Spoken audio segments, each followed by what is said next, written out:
ప్రశాంతి భాయ్, నేను ఆంధ్రప్రదేశ్ మహిళా మండలి అధ్యక్షురాలి, అనంతపురం నాది. వేదికపై అలంకరించిన పెద్దలు గడ్డాల కిషన్రావు గారు, కంచట ఈశ్వరరావు గారు, ఇంకా పెద్దలందరికీ నా నమస్కారము. మరియు సభకు ఇచ్చేసిన మన భవిష్యత్ క్షత్రియ బంధువులందరికీ, మహిళా మనులకు నా హృదయపూర్వక నమస్కారం తెలియజేస్తున్నాను.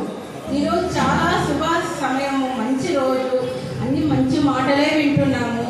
శ్రీశైలంలో మనం స్థలం కేటాయించడం చాలా మంచిది. అక్కడ మన ఛత్రపతి శివాజీ గారికి అంబాభవాని ఖడ్గాన్ని ఇచ్చిన ప్రదేశం అది.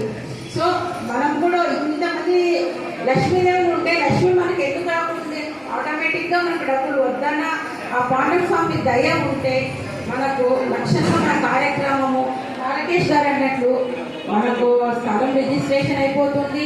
3 years కాదు, 2 yearsలోనే మనం అక్కడ మన అతిథి గృహాన్ని నిర్మించుకోవచ్చు.